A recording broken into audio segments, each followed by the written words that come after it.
Fénix. Capítulo 132. La agencia de Shoto ya no se sentía como un lugar de trabajo esa noche. Se había convertido en un centro de crisis. Las pantallas encendidas mostraban mapas, rutas posibles, imágenes satelitales, sectores de la ciudad marcados en rojo y líneas de desplazamiento que cambiaban cada pocos minutos. Sobre la mesa principal había informes abiertos, fotografías, registros de empresas atacadas, listas de materiales robados y varias tazas de café abandonadas a medio terminar. La tensión se notaba en todo. En la forma en que nadie hablaba más de lo necesario. En cómo las miradas iban y venían de un documento a otro. En el peso que había en el aire desde que se confirmó que Tori no solo había sido capturada, sino separada de todo el operativo mediante una distracción calculada. Tsukauchi estaba de pie al otro lado de la mesa, apoyando ambas manos sobre un mapa desplegado, mientras Shoto, Katsuki, Briar y Malik lo rodeaban. Todos tenían el rostro endurecido por la gravedad de la situación. Nadie allí necesitaba que le explicaran lo que estaba en juego. No era solo rescatar a una heroína. Era rescatar a Empress Ember. Y si Eon se había tomado tantas molestias para aislarla, drogarla y llevársela viva, era porque la necesitaba para algo mucho peor que un simple secuestro. Tsukauchi. No podemos actuar como si esto fuera una extracción convencional. Eon no improvisó. Separó a Tori del equipo, usó un señuelo, preparó una sedación específica para su metabolismo y se la llevó con un objetivo concreto. Eso significa que ya tiene un lugar preparado y probablemente un protocolo ya iniciado. Shoto. No debemos perder tiempo. Tsukauchi. Sí. Pero entrar a ciegas no va a hacer más que entregarle más cuerpos. Katsuki tenía los brazos cruzados, la mandíbula tensa y una expresión tan oscura que parecía estar conteniéndose a la fuerza para no hacer explotar algo. Katsuki. Ve al grano de una vez. ¿Dónde está ese hijo de puta? Malik, inclinado sobre otro grupo de archivos, no levantó la voz, pero habló con firmeza. Malik. Aún no tenemos una ubicación exacta. Estamos reduciendo sectores posibles según las empresas robadas, las rutas que pudo haber tomado y estamos preparando un mapeado que nos diga en dónde está. Briar. Y lo que podría estar preparando no suena nada bien. Fue en medio de esa tensión contenida cuando la puerta de la oficina se abrió de golpe. Izuku entró sin pedir permiso. Su respiración estaba agitada, no por cansancio físico, sino por la velocidad con la que había llegado y por la furia contenida que le tensaba cada músculo del cuerpo. Su mirada recorrió la sala, encontró a Katsuki, a Shoto, a Tsukauchi, a Briar, a Malik, y se clavó en la mesa llena de planes y rutas como si ese simple tablero fuera la prueba final de algo que no quería aceptar. Izuku. Quiero entrar al operativo. La frase cayó de golpe, directa, sin introducción, sin preámbulos. Nadie respondió de inmediato. No porque no hubieran oído, sino porque todos entendieron enseguida que ese momento iba a estallar. Tsukauchi fue el primero en reaccionar. Levantó apenas la vista hacia él, manteniendo el tono profesional. Tsukauchi. Midoriya, no estás en condiciones. Izuku dio un paso más hacia la mesa. Izuku. No me importa. Quiero entrar. Katsuki soltó aire por la nariz, sin sorpresa real. Katsuki. Sigues siendo igual de terco. Izuku ni siquiera lo miró al principio. Sus ojos seguían sobre Tsukauchi. Izuku. Tengo una licencia profesional. Sé pelear. Conozco a Tori. Conozco cómo piensa Eon en combate y sé moverme en operaciones de alto riesgo. No voy a quedarme sentado, viendo cómo la asesinan de nuevo. Briar fue quien levantó la vista entonces. Y en sus ojos no había desprecio, pero tampoco compasión. Briar. Todos estamos desesperados al igual que tú. Izuku. Izuku por fin giró hacia ella. Izuku. Entonces déjame ayudar. La peligris lo sostuvo la mirada sin ceder. Briar. En tu estado, no puedes ayudar a nadie. La mandíbula de Izuku se tensó todavía más. Izuku. No voy a aceptar eso. Malik dejó a un lado uno de los informes y se enderezó despacio. Su tono fue calmado, pero demasiado firme para sonar amable. Malik. No se trata de lo que aceptes, se trata de si eres una pieza viable para una misión de este nivel. Eso sí hizo que Izuku lo mirara de lleno. En el instante en que lo hizo, algo de la furia contenida cambió de forma. Porque Malik no era un superior dándole órdenes. Era uno de los amigos de Tori. Uno de los Rue había estado allí cuando se la llevaron. Yen, aún así, también era alguien que en ese momento se interponía. Fuku. ¿Tú decides eso? Malik. Sí. Lo decido yo. El silencio se tensó un poco más. Malik. No tienes don. Ya no eres Deku, eres simplemente Izuku Midoriya. Te respeto por todo lo que oí de ti. Pero ahora mismo, la vida de mi mejor amiga está en riesgo y no pienso que alguien que solo se está dejando llevar por la ira entre en mi rescate. Izuku dio otro paso al frente. Izuku. No necesito que me lo recuerdes. Malik. Pues parece que alguien sí necesita que se lo recuerden. La frase salió limpia. Sin burla. Sin agresividad.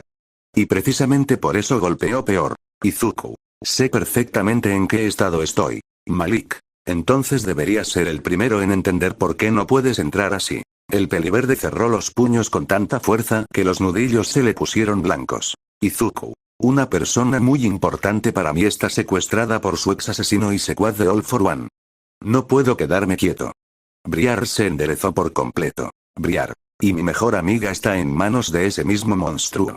Así que NG conviertas esto en una competencia de dolor. Eso lo frenó un segundo. Lo justo. Pero no lo suficiente. Izuku. No estoy haciendo eso. Riar. Entonces deja de actuar como si fueras el único desesperado en esta sala. La mirada de Izuku se quebró apenas por una fracción de segundo. Pero la rabia no bajó. Solo cambió de dirección Izuku. Entonces entiéndanme, Briar. Te entiendo perfectamente. La peligris dio un paso hacia él. Briar. Y por eso no te quiero aquí. Vete Izuku. La frase lo golpeó de frente. Izuku. ¿Qué? Briar. Estás furioso. Estás desesperado. No estás pensando con claridad. Si entras en este estado, no vas a salvar a Tori. Vas a convertirte un dolor en nuestro trasero, maldito nerd. El peliverde la miró como si aquellas palabras le hubieran partido algo por dentro. Izuku. No necesito que me protejan. Katsuki soltó una exhalación áspera, seca. Katsuki. Deku, detente. No conseguirás que cambiemos de opinión. Izuku giró de golpe hacia él. Izuku. Cállate, Katsuki. No. La respuesta fue inmediata, brutal en su simpleza. Katsuki se separó de la pared y avanzó hasta quedar casi frente a Katsuki. Vete de aquí Izuku. Izuku. Tú no decides eso por mí. Katsuki. No. Lo decide el enemigo cuando te vea venir y entienda en 2 segundos que eres una carga. Shoto intervino entonces, no alzando la voz, pero con la suficiente firmeza para romper el choque antes de que escalara más. Shoto. Midoriya. Izuku no apartó los ojos de Katsuki. Shoto. Mírame. Le costó. Pero finalmente lo hizo. La expresión de Todoroki no era fría. Era peor. Era seria. Dolorosamente seria. Shoto. Nadie aquí está diciendo que no importas.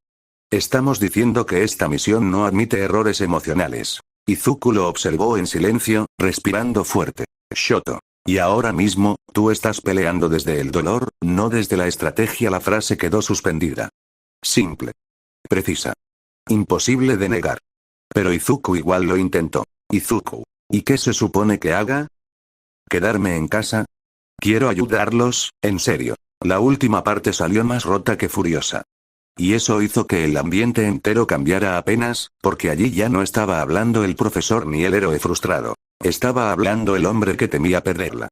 Otra vez. Tsukauchi fue quien intervino entonces, con una calma que no buscaba suavizar la verdad. Tsukauchi. Lo que se supone que hagas es no comprometer una operación de rescate porque no puedes tolerar quedarte fuera de ella. Izuku apretó los dientes. Su voz se alzó por primera vez de forma abierta, llenando la sala con una violencia emocional que nadie allí le escuchaba desde hacía mucho tiempo. Izuku. Ella está secuestrada. Estamos perdiendo el tiempo discutiendo. Ahora mismo pueden estar torturándola. Malik lo sostuvo la mirada sin apartarse. Malik. Entonces vete, nos haces perder el tiempo Izuku. Y pero. Malik. Basta Deku. Eso hizo que Izuku avanzara un paso más con los ojos encendidos de rabia. Izuku. ¿Y tú eres el líder de esto? Malik ni siquiera pestañeó. Malik. Ahora mismo, sí. El golpe fue brutal por la forma tan tranquila en que salió. Izuku abrió la boca, pero no encontró respuesta inmediata. El moreno siguió hablando antes de que pudiera reconstruirse Malik. Terminemos con esto de una vez. Por favor, Deku. Sal de aquí. Te prometemos que vamos a salvarla. Briar cruzó los brazos, todavía dura, todavía inmóvil. Briar. Y deberías confiar un poco más en ella. No es tan frágil como piensas que es. El peliverde giró otra vez hacia ella. Izuku. Nunca dije eso. Briar. Entonces déjanoslo esto a nosotros. Luego podrás discutir con ella todo lo que quieras. Porque al parecer, ahora si te importa a ella, el silencio posterior fue espeso. Muy espeso. Izuku respiraba con fuerza.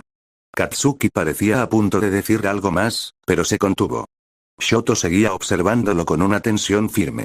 Tsukauchi no apartaba las manos del mapa. Malik lo miraba con esa mezcla incómoda de dureza y comprensión que resultaba todavía más insoportable que la simple oposición. Briar lo miraba con enojo, con la paciencia ya al límite porque no lo estaban rechazando por crueldad. Lo estaban rechazando porque tenían razón. Y eso era lo peor. Izuku bajó la mirada un instante, pero solo un instante. Cuando volvió a alzarla, ya lo había solo rabia. Había frustración pura. Una de esas que arden más porque NG encuentran salida Izuku. Si todavía tuviera One for All, no estaríamos teniendo esta conversación. Nadie respondió enseguida. Porque todos sabían que también eso era verdad. La expresión de Katsuki se endureció todavía más. Katsuki.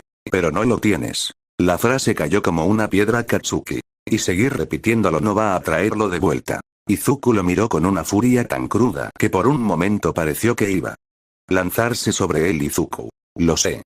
Katsuki. Izuku. En serio lo lamento. Pero debes irte. El rubio ceniza señaló con rabia contenida todo en él. Su postura, su respiración, sus puños cerrados, la desesperación demasiado visible. Katsuki. Estás fuera de control. Eso fue demasiado. Izuku apartó la vista de todos ellos, dio un paso atrás y luego otro, como si de repente el aire dentro de esa oficina se hubiera vuelto imposible de respirar. El pecho le subía y bajaba con violencia. Sus manos temblaban levemente, no de miedo, de impotencia. Izuku. De acuerdo. La voz salió baja. Peligrosamente baja. Shoto. Midoriya. Izuku. No, esta vez sí lo cortó, no gritó. Pero el dolor en esa sola sílaba hizo que nadie intentara detenerlo de inmediato. Izuku. Hagan lo que tengan que hacer. Miró una última vez el mapa sobre la mesa. Las rutas. Los sectores. El plan del culo estaban dejando fuera. Izuku. Solo, tráiganla de vuelta y con eso, se dio media vuelta y salió de la sala. La puerta se cerró detrás de él con un golpe seco. Dentro de la oficina, el silencio quedó fue mucho peor que la discusión. Nadie habló durante varios segundos.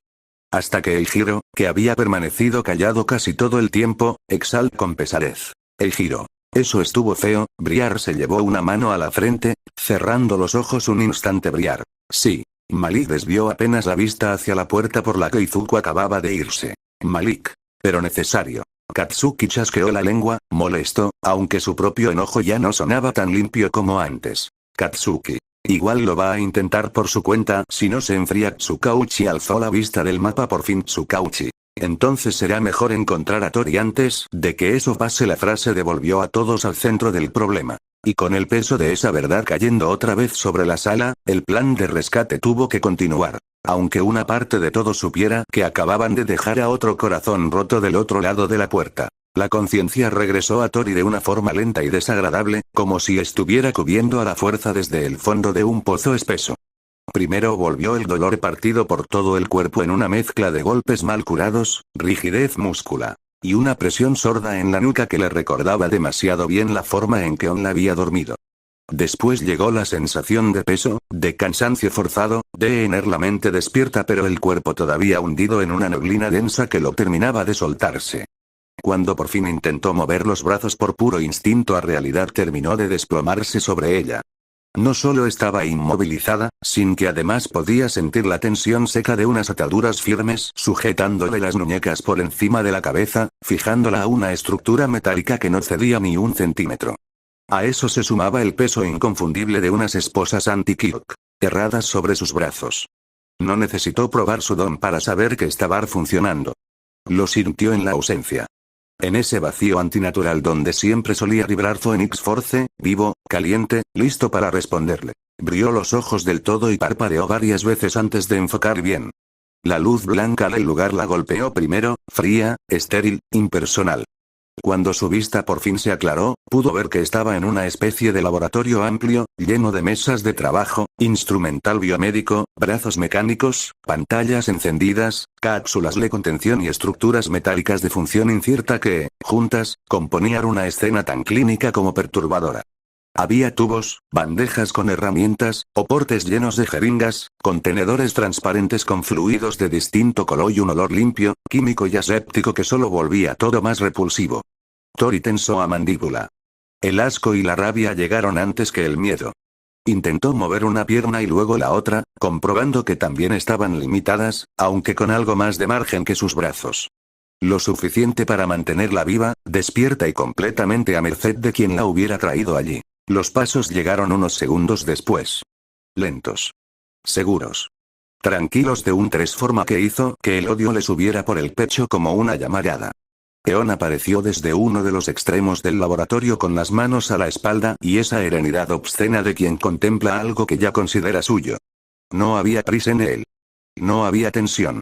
Solo una satisfacción fría que se le notaba en los ojos incluso antes de hablar. Su mirada recorrió el cuerpo de la bicolor de arriba a abajo con una atención casi científica, como si estuviera evaluando el estado de una pieza rara valiosa. Eon, ya despertaste. Tori lo fulminó con la mirada, todavía luchando contra la pesadez residual en la cabeza. Tori, qué lástima para ti. La respuesta le arrancó una sonrisa pequeña, contenida, pero genuina. Eon. En realidad, es bastante conveniente para mí. Tori tiró de las ataduras una vez más, no porque esperara romperlas de esa forma y no porque necesitaba sentir aunque fuera un poco de resistencia propia frente a todo aquello. Tori, si crees que voy a quedarme quieta y cooperar, eres todavía más idiota de lo que recordaba. Son se acercó un poco más, lo suficiente para mirarla mejor sin invadir del todo el espacio entre ambos. Esa forma de moverse era peor que una amenaza abierta porque no necesitaba exagerar para dejar claro que se sentía completamente en control. Eon, no necesito que cooperes. Solo necesito que sigas viva el tiempo suficiente. La frase cayó con una frialdad limpia, sin dramatismo, sin necesidad de elevar el tono. Precisamente por eso resultó más desagradable. Tori apretó los dientes con fuerza y sostuvo su mirada sin desviar ni un segundo la suya. Tori, habla de una vez. ¿Para qué me trajiste? Conladeó apenas la cabeza, casi como si apreciara que ella fuera directo al centro del asunto. Eon, siempre fuiste inteligente, Victoria. Esa es una de las muchas razones por las que me resultas tan interesante. La bicolor hizo una mueca de puro desprecio. Tori, no me llames así como si me conocieras. La sonrisa de él no se movió. Eon, te conozco lo suficiente. Se apartó entonces apenas de ella y fue hacia una de las mesas centrales del laboratorio.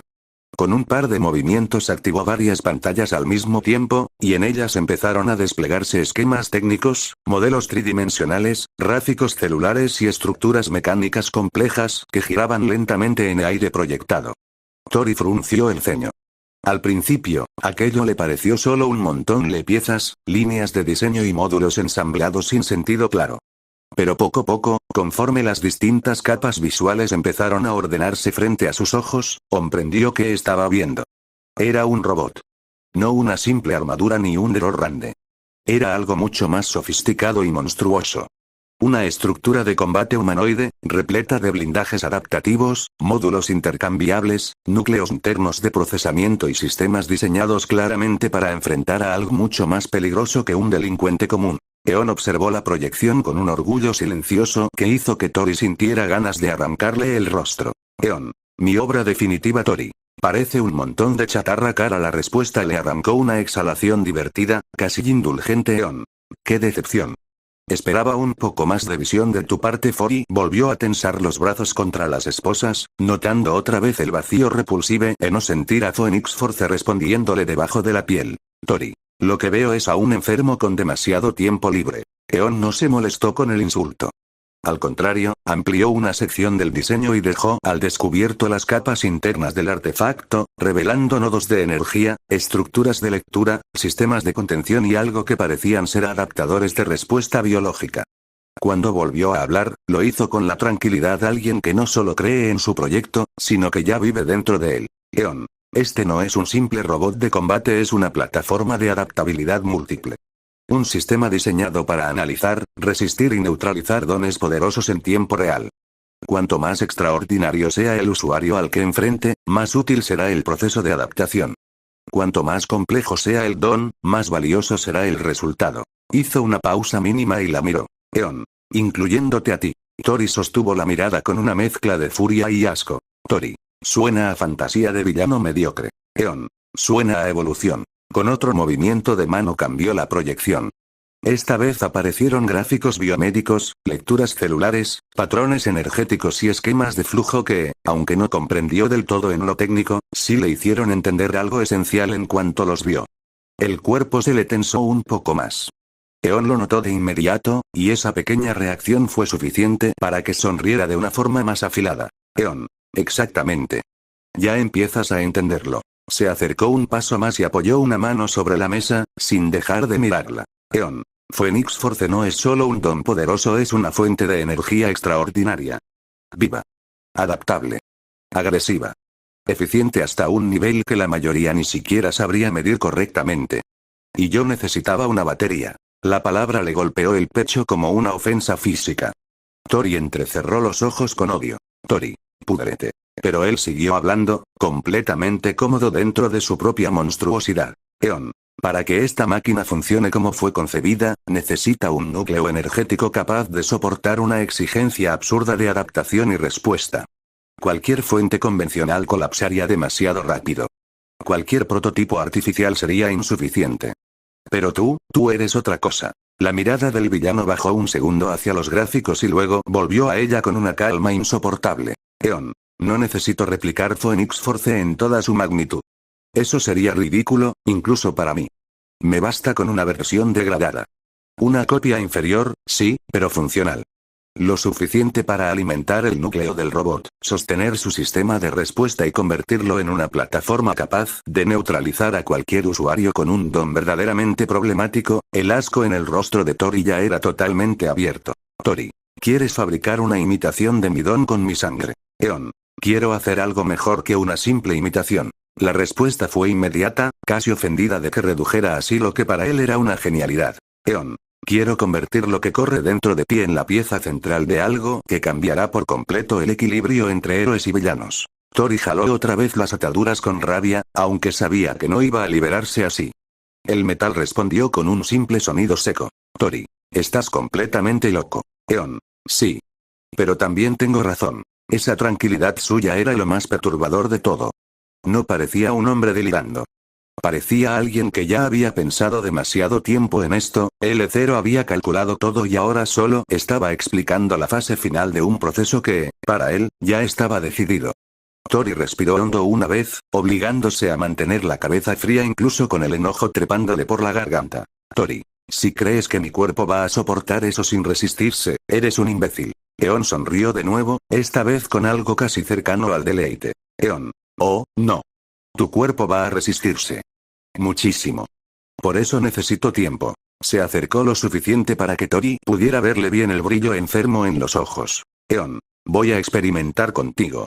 Voy a forzar respuestas, ajustar dosis, probar reacciones, ver hasta dónde puede llevarse tu biología antes de cederme lo que necesito. Y si para eso tengo que abrirte, drenarte y reconstruir el proceso una y otra vez. La sonrisa se le volvió realmente repulsiva. Eon. Entonces lo consideraré un precio perfectamente razonable. Tori sintió como el odio le hervía dentro del pecho, más violento que cualquier miedo que pudiera admitir. Pero no apartó la mirada. No agachó la cabeza. No le dio ni un segundo de satisfacción. Tori, vas a arrepentirte de haberme traído aquí. Eon la observó en silencio un instante, casi como si admirara que siguiera desafiándolo aún atada, desarmada y anulada. Eon, no. Tú vas a arrepentirte de no haber muerto hace 8 años. La frase quedó suspendida entre ambos con un peso espantoso. Después de decirla, él se apartó con la misma tranquilidad con la que había llegado, regresando hacia las mesas y pantallas de su laboratorio mientras el zumbido de las máquinas llenaba el silencio que dejaba detrás. Tori siguió allí, inmovilizada, con las esposas Anti-Kirk apagando todo rastro palpable de Phoenix Force en su cuerpo, viendo de reojo aquel laboratorio construido alrededor de ella como si fuera una pieza de sacrificio, una batería viva y un experimento. Estaba secuestrada. Atada. Atrapada con un monstruo que no quería matarla todavía porque la necesitaba. Y por primera vez en mucho tiempo, incluso con toda la rabia intacta, Tori entendió con total claridad que no la habían capturado solo para quitarla del tablero. La habían convertido en la última pieza que Eon necesitaba para poner en marcha algo mucho peor que un simple ataque. Victoria Blaze. Su sangre. Y el don monstruosamente poderoso que corría por ella. Eso era lo que él había venido a buscar. La playa Dagobah lo recibió con el mismo rumor áspero de siempre, pero esa noche no había nada tranquilizador en ello.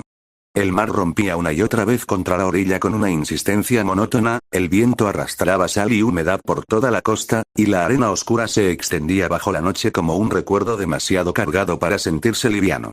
Izuku llegó hasta allí sin pensar demasiado en el trayecto. Simplemente salió de la agencia de Shoto con el pecho ardiendo, con las palabras de la discusión todavía clavadas por dentro y con una necesidad casi desesperada de alejarse de todo antes de reventar delante de alguien más. Y como si el cuervo tuviera memoria propia, terminó otra vez en el mismo lugar. En esa playa donde había entrenado, caído, crecido, soñado. Y también en la misma playa donde apenas unos días atrás, había discutido con Tori y le había dicho cosas que ahora se le repetían en la cabeza como una condena. Se detuvo cerca de la orilla, con los hombros tensos y la mirada fija en el mar oscuro, como si pudiera arrancarle una respuesta a la negrura del agua. Pero no había nada allí. Solo espuma, viento y el peso insoportable de saber que Tori estaba en manos de On mientras él seguía afuera. Afuera del plan. Afuera del rescate, fuera de todo lo que importaba. La sensación era tan parecida a otras derrotas que por un momento le dio asco de sí mismo. Tener una licencia profesional no servía de nada si, cuando llegaba la hora de actuar de verdad, todos seguían viéndolo como alguien que no podía entrar. Como alguien que había sido Deku alguna vez, pero ya no. Como alguien que tenía voluntad, experiencia y cicatrices, pero no el poder necesario para estar donde tenía que estar. Escuchó pasos detrás de él, suaves, medidos, apenas hundiéndose en la arena. No se giró enseguida. Ya sabía quién era Fabia, pocas personas capaces de encontrarlo así, incluso cuando él mismo no sabía a dónde estaba yendo. Ochako. Sabía que ibas a venir aquí. Izuku cerró los ojos apenas un segundo antes de girar un poco el rostro hacia ella. Uraraka estaba a varios pasos de distancia, con una campera ligera sobre los hombros y una expresión de preocupación serena que no estaba intentando disfrazar. No venía a corregirlo ni a juzgarlo. Solo estaba allí. Y justamente por eso, de alguna forma, dolía más. Izuku. ¿Me seguiste? Ochako. No. Solo te conozco. Se acercó un poco más, sin invadirlo del todo, dejando la distancia justa para no hacerlo sentir acorralado. Ochako. Fuimos amigos desde el primer año en la UA, después fuimos novios un tiempo. No necesito seguirte para saber a dónde irías cuando estás así. La frase le golpeó una parte blanda del pecho que ya venía demasiado castigada. Ochako lo conocía. Lo había visto en demasiadas versiones de sí mismo. En la torpe, en la entusiasta, en la rota, en la que intentaba sostenerse incluso cuando no le quedaba nada. Izuku. Entonces también sabes que no estoy para escuchar que todo va a salir bien. Ochako. No vine a decirte eso. La respuesta fue inmediata, clara. Él la miró otra vez. Ochako. Porque no sé si todo va a salir bien. Pero sí sé cómo te debes estar sintiendo. Izuku soltó una risa breve, amarga y completamente vacía. Izuku. No. No, uno o sabes. Ochako. Sí, Izuku. Sí lo sé. La firmeza tranquila con la que lo dijo impidió que uno apartara la mirada. Ochako. Sé cómo te pones cuando alguien importante para ti está en peligro y tú sientes que no puedes hacer nada. Sé cómo te destruye sentirte inútil. Sé cómo te hierras cuando crees que llegaste tarde o que no fuiste suficiente. Lo sé porque te tuve así muchas veces. Porque estuve ahí. Pasó hace 8 años. Izuku bajó los ojos un segundo. Apretó la mandíbula, pero algo en su expresión y empezaba a resquebrajarse. Izuku. Entonces entiéndeme. Ochako. Lo intento. Izuku. No. Ochako. Entiéndeme de verdad. Tori está secuestrada. Eon la tiene. Y allá están armando un plan para rescatarla mientras yo tengo que quedarme quieto como si no importara. Como si fuera una carga más. La última parte le salió más rota de lo que quiso. Sus manos se cerraron con fuerza a los costados. Ochako. Estoy segura de que no dijeron eso, Izuku. Pero esa fue su intención. Ochako. Su intención es cuidarte también de no hacer una locura. Ellos estar desesperados por rescatarla, Izuku. Yo también estoy desesperado por ella. La respuesta salió inmediata, cortante, con una herida demasiado abierta detrás. Izuku se pasó una mano por el rostro y se la dejó allí un segundo, como si quisiera contenerse físicamente. Izuku. No puedo quedarme quieto. No después de todo lo que pasó. Ochako esperó. Ochako. ¿Qué pasó? El viento sopló más fuerte entre ambos. Izuku tragó saliva y, cuando volvió a hablar, la rabia ya no estaba sola en su voz. Ahora venía mezclada con algo peor: arrepentimiento. Izuku. Hace unos días, discutí con ella aquí. Ochako lo miró con atención. Ochako. ¿Aquí? Él asintió despacio, con la vista fija en el agua. Izuku. En esta misma playa. Se inclinó un poco, tomó una piedra del suelo y la sostuvo en la mano unos segundos antes de lanzarla al mar con un movimiento seco. La piedra rebotó una sola vez y desapareció. Izuku. Y le dije cosas de las que me arrepiento. La voz le salió más baja. Más cansada. Tomó otra piedra casi sin pensarlo, solo para tener algo que hacer con las manos. Izuku. Estaba enojado. Estaba herido. Ella también. Y en lugar de detenerme, le grité. Le dije lo que sentía, sí, pero se lo lancé como si eso fuera a arreglar algo. Arrojó la segunda piedra con más fuerza. Esta vez no rebotó. Se hundió de inmediato. Izuku. Le grité todo lo que había guardado desde mi sufrimiento y rencor, únicamente para lastimarla se lo dije aquí. Eso fue lo que terminó de partirle algo por dentro. Las lágrimas empezaron a caerle sin que pudiera frenarlas. Al principio solo fueron unas pocas, silenciosas, pero bastó una más para que las demás siguieran. Se llevó una mano a la cara un momento, respirando de forma entrecortada. Izuku. No quiero que nuestra relación haya terminado así. Ochako sintió que se le apretaba el pecho al verlo así. No se lanzó sobre él ni intentó abrazarlo todavía. Solo se quedó allí, sosteniéndolo con la mirada mientras él seguía desarmándose. Izuku. No quería que lo último que se llevara de mí fuera eso. No quería que, después de 8 años, después de todo, lo último fuera verme gritándole. Otra piedra cayó en su mano. La apretó tan fuerte que el borde le marcó la piel. Izuku. Y ahora está con Eon. Y no sé qué le está haciendo. No sé si está herida, si está despierta, si está sola, si piensa que no voy a llegar, y yo no puedo hacer nada. La voz se le quebró del todo en esa última parte. Ochako dio un paso más hacia él, sin tocarlo todavía, pero lo suficiente para que él sintiera su presencia más cerca. Ochako. Izuku. Izuku. Si todavía tuviera One for All, no estaría pasando esto. Ochako. No digas eso. Izuku. Es verdad. La respuesta salió con una fuerza desesperada. El llanto, la rabia y la impotencia se mezclaron en una sola frase. Izuku. Y si todavía lo tuviera, ya estaría ayudando a lo demás. No me habrían dejado afuera. Y no me habrían mirado como si no sirviera para entrar. El eco se perdió entre las olas. Ochako se quedó quieta, dejándolo vaciarse. Ochako. No te dejaron afuera porque no sirvas. Izuku. Entonces, ¿qué soy ahora? ¿Qué me queda? ¿Quedarme mirando mientras otros arriesgan la vida por alguien que yo también quería proteger? La castaña inhaló despacio antes de responder. Ochako. Eres mucho más que tu don y lo sabes, Izuku. Izuku. Esta noche no alcanza con eso. La sinceridad brutal de esa respuesta la dejó sin nada inmediato que pudiera sonar útil. Izuku bajó otra vez la cabeza, con el rostro húmedo y los hombros tensos. Tomó otra piedra de la arena y la lanzó sin mirar demasiado.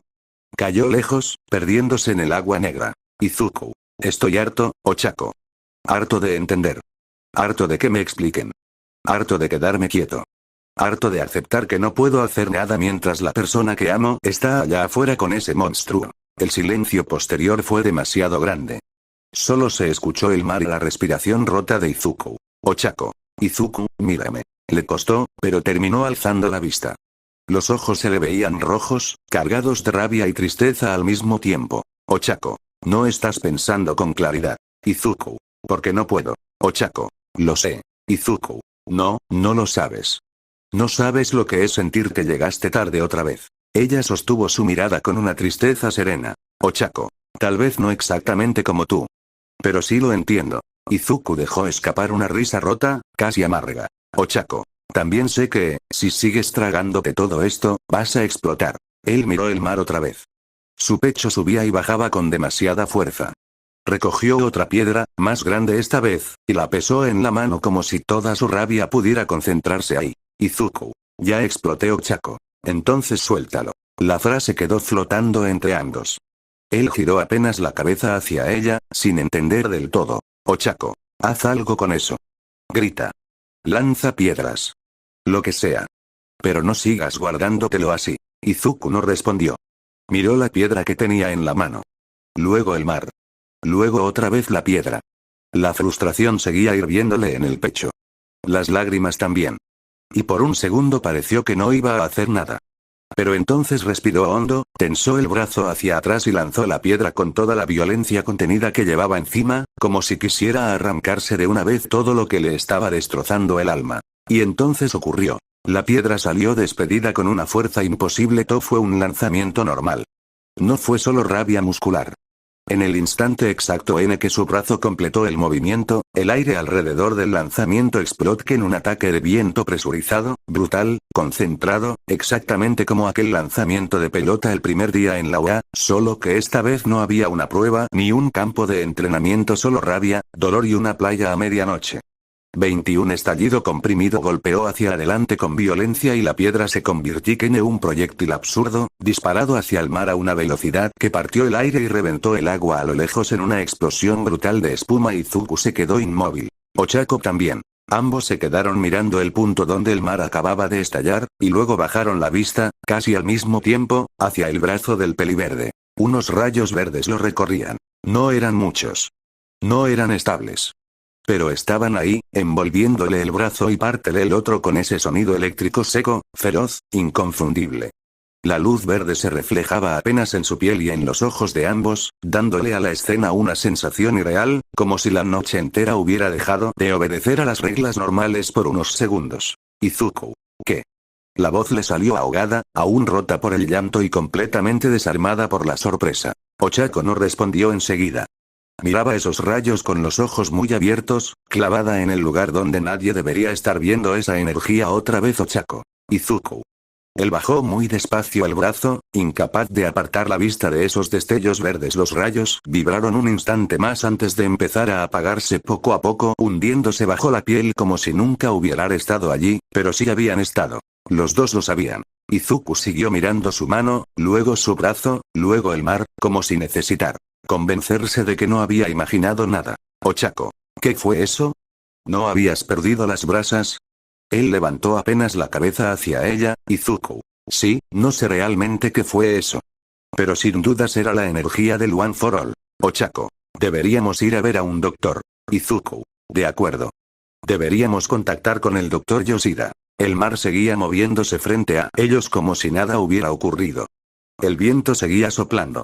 La playa seguía siendo la misma. Pero ya no lo era. No para ellos. Porque en medio de la furia, las lágrimas, el arrepentimiento por Tori y la impotencia más brutal que había sentido en mucho tiempo, algo imposible acababa de despertar en Izuku Midoriya. Y ninguno de los dos estaba preparado todavía para entender qué significaba eso. El trayecto hasta el hospital central se sintió extrañamente irreal para ambos. Ni Izuku ni Ochako hablaron demasiado durante el camino. Había demasiada cosas agitándose al mismo tiempo dentro de los dos como para encontrar palabras que no sonaran insuficientes. La noticia del secuestro de Tori seguía pesando como una piedra insoportable sobre el pecho del peliverde, la discusión en la agencia continuaba repitiéndose en su cabeza con una claridad hiriente y, por encima de todo eso, estaba lo imposible. Ese estallido de energía. Esos rayos verdes. Esa sensación tan inconfundible de haber sentido otra vez algo que creía perdido para siempre. Algo que pertenecía al One for All. Cuando por fin cruzaron las puertas del hospital central, el ambiente calmado del turno nocturno los envolvió de inmediato. Los pasillos estaban mucho más tranquilos que durante el día. Las luces blancas bañaban el lugar con una serenidad artificial, los pasos del personal de guardia sonaban más nítidos en medio del silencio y el murmullo lejano de algunas conversaciones médicas apenas se colaba desde otras áreas. No había urgencias visibles ni un movimiento caótico a su alrededor. Todo parecía extrañamente normal. Demasiado normal para cómo se sentían ellos dos por dentro. El doctor Yoshida estaba cumpliendo su turno nocturno cuando los vio aparecer. Se encontraba revisando unos informes en una estación médica cercana, con la bata puesta y los lentes algo más bajos sobre el puente de la nariz, cuando levantó la vista y se encontró de frente con Urabiti y Deku entrando a esas horas, ambos con expresiones que no combinaban en absoluto con una visita casual. La sorpresa se le marcó de inmediato en el rostro, sobre todo al reconocer a Izuku. Yoshida. Midoriya-kun, Uraraka-san. ¿Qué hacen aquí a esta hora? Izuku no perdió tiempo. Tenía el rostro tenso, todavía cargado de ese cansancio emocional brutal que arrastraba desde la playa, pero ahora por encima de eso había también una urgencia distinta. Una mucho más concreta. Izuku. Necesito hacerme unos estudios. Urgente. La expresión del médico cambió al instante. Toda la sorpresa inicial dio paso a la atención profesional. Cerró la carpeta que tenía en la mano y se enderezó por completo. Yoshida, ¿te sientes mal? ¿Tienes algún síntoma específico? Izuku inhaló hondo una vez, como si incluso ahora todavía le costara poner en palabras lo que había ocurrido. Luego alzó lentamente uno de sus brazos. Izuku. Sí.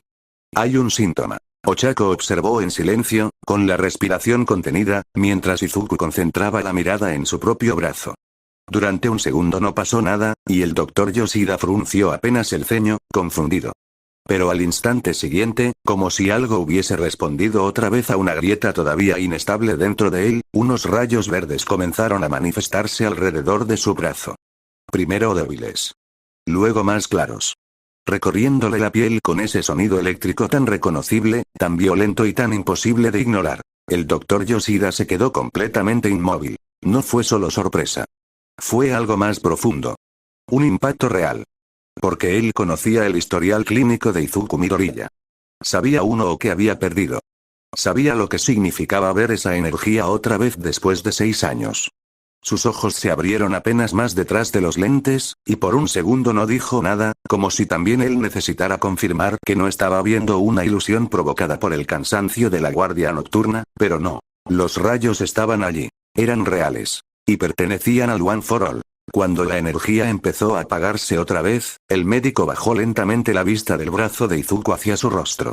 La sorpresa no desapareció del todo, pero ahora estaba dominada por otra cosa. Una seriedad profesional inmediata. Yoshida, acompáñenme. No hubo vacilación en su tono. Ni preguntas extra. Ni tiempo perdido en especulaciones frente a un pasillo abierto. Se dio media vuelta y comenzó a caminar con rapidez contenida hacia el interior del área médica especializada, y ambos lo siguieron sin decir nada.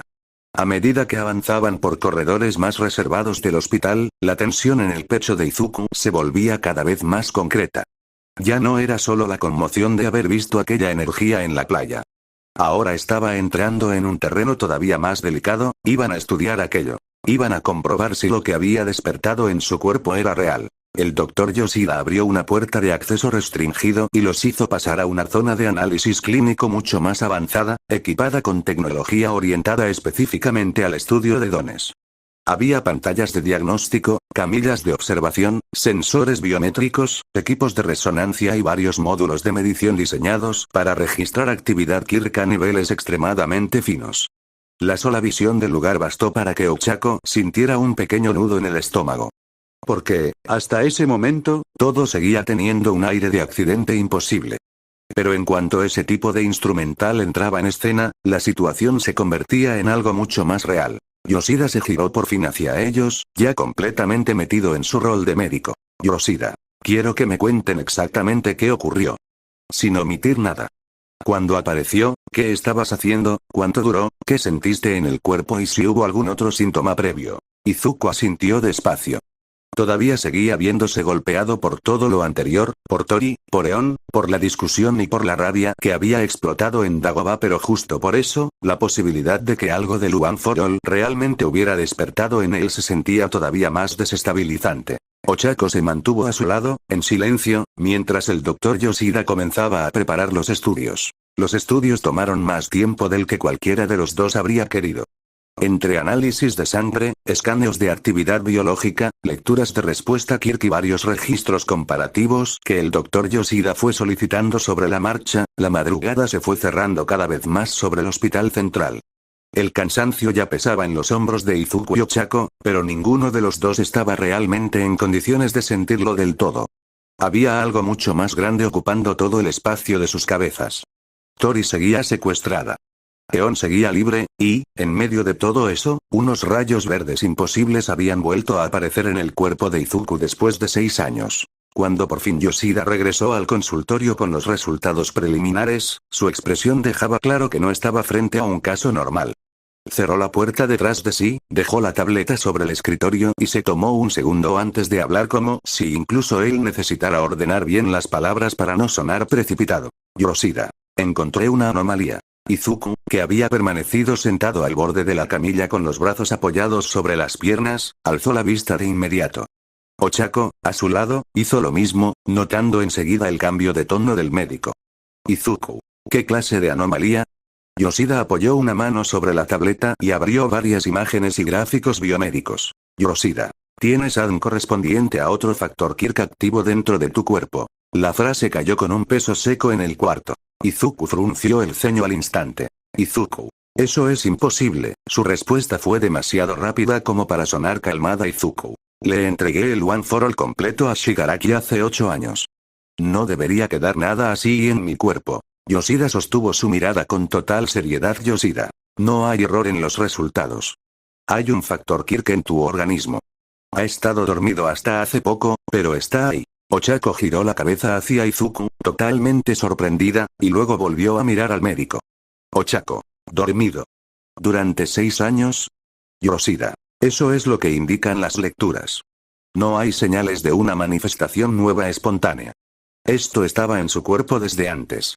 Solo que no había despertado. Izuku se quedó en silencio unos segundos, tratando de procesarlo, y Yoshida continuó antes de que pudiera responder. Yoshida. Busqué coincidencias en la base de datos genética asociada a factores Kirk registrados. Hubo una pausa muy breve. Yoshida. Y coincide con una persona. Izuku sintió como se le tensaba el cuerpo entero. Yoshida. Victoria Blaze. El silencio que siguió fue absoluto. Ochako abrió un poco más los ojos, sin apartar la vista de Yoshida, mientras Izuku quedaba completamente quieto, como si el mundo acabara de inclinarse apenas hacia un lado.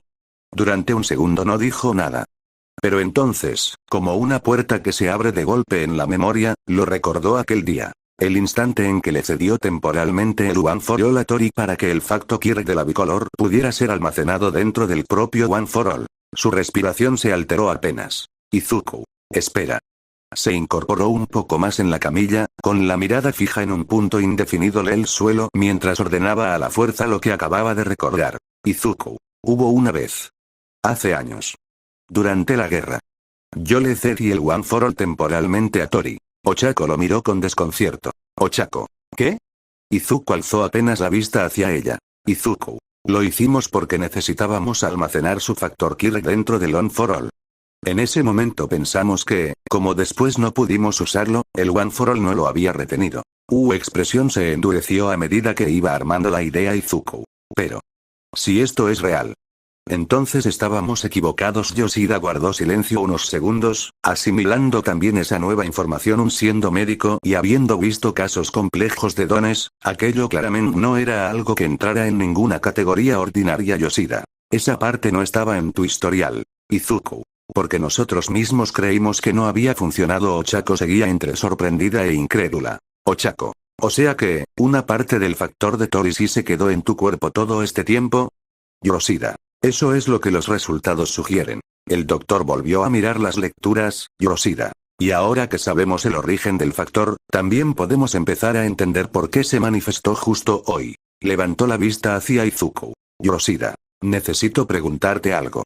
Últimamente, ¿has estado bajo mucho estrés, mucha ira? ¿Una carga emocional especialmente alta? Izuku soltó una exhalación corta, casi seca. La pregunta, en ese momento, sonó casi absurda por lo obvia. Izuku. Sí. Ni siquiera intentó suavizarlo. Izuku. Sí. Mucho. Yoshida asintió con seriedad, como si esa respuesta encajara exactamente donde esperaba. Yoshida. Tiene sentido. El cortisol es uno de los principales detonantes en el despertar de los dones cuando los niños cumplen 4 años. Algunos los manifiestan de forma más gradual, más estable, incluso tranquila. Pero en alrededor del 70% de los casos, el detonante está ligado a niveles altos de cortisol, estrés, miedo, angustia, ira intensa, respuestas biológicas extremas. Ochako frunció un poco el ceño. Ochako. ¿Está diciendo que el factor Kirk despertó en Izuku como si fuera un niño manifestando un don por primera vez? Yoshida. No exactamente igual. Pero sí bajo una lógica biológica parecida. El médico señaló algunas de las gráficas. Yoshida. Lo que sea que estuviera dormido en su cuerpo necesitó un disparador fuerte para activarse. Y si lo que Midoriya acaba de contar es correcto, entonces no estamos viendo un don completamente nuevo. Estamos viendo un factor heredado detenido o residual que permaneció inactivo durante años y que, bajo una carga emocional extrema, finalmente respondió. Izuku miró de nuevo las imágenes sin verlas realmente. Tori. La discusión. La noticia de su secuestro. La impotencia. La rabia. Todo eso volvió a golpearle el pecho de golpe Izuku. Entonces, eso se despertó por mis sentimientos. Yoshida no corrigió la frase. Solo la matizó Yoshida. Se despertó por una reacción biológica ligada a un estado emocional extremo. Tus sentimientos fueron el detonante. El cuerpo hizo el resto. Hubo un silencio breve. Luego Izuku volvió a hablar, esta vez con una duda mucho más concreta en la voz. Izuku. ¿Y si esto es temporal? Ochako giró la cabeza hacia él. Izuku. ¿Y si simplemente despertó por lo que sentí hoy? ¿Ay si es como las brasas que me quedaron del One for All en su momento? ¿No podría ser algo así? Yoshida apoyó una mano sobre el escritorio y lo pensó unos segundos antes de responder. No quiso mentirle. Eso se notó enseguida. Yoshida. No lo sé. La sinceridad fue total. Yoshida. No tengo todavía suficientes datos para asegurarlo. ¿Podría tratarse de una activación breve? Sí. Podría ser una manifestación inestable, sujeta a estímulos muy específicos. Pero también podría ser otra cosa. Izuku sostuvo su mirada con atención absoluta. Yoshida. ¿Por qué no has manifestado un don cualquiera? Lo que apareció fue la energía del One for All. Esa parte no encaja con una simple activación secundaria ordinaria. Volvió a señalar las lecturas. Yoshida. Si tuviera que arriesgar una hipótesis preliminar, diría que no estamos ante un nuevo don completamente separado. Más bien parece algún tipo de núcleo residual, o una especie de batería recargable que estuvo latente dentro de tu organismo y que ahora comenzó a responder. Ochako parpadeó con desconcierto. Ochako. ¿Una batería recargable? Yoshida. Es una forma imperfecta de explicarlo, pero sí. Algo que no es el One for All completo, ni tampoco solo una brasa moribunda. Algo intermedio. Un núcleo de energía que conserva parte de esa naturaleza y que, por alguna razón, estaba vinculado al factor Kirk de Victoria Blaze en tu cuerpo. Izuku bajó la mirada un instante. La cabeza le daba vueltas otra vez, pero de una forma distinta a la de la playa. Ya no era solo pura frustración. Ahora había una pregunta mucho más grande abriéndose dentro de él. Izuku. Entonces. ¿Qué se supone que haga ahora? Yoshida lo miró con esa mezcla de concentración profesional y fascinación evidente que ya no estaba intentando ocultar. Yoshida. Lo primero es simple. Hizo una pausa breve. Yoshida. Quiero tiempo. Izuku y Ochako guardaron silencio.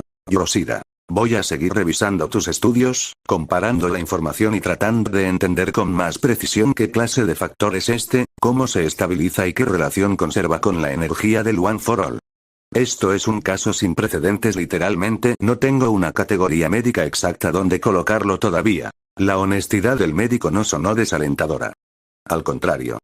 Sonó peligrosa, esperanzadora a la vez. Yoshida. Pero mientras yo hago eso, tú tienes que hacer otra cosa. Izuku levantó la vista. Yoshida. Quiero que empieces a buscar los límites de este poder. La frase quedó suspendida en el consultorio. Ochako. ¿Hora? Yoshida. Sí. No digo que salte a una pelea real mañana a primera hora.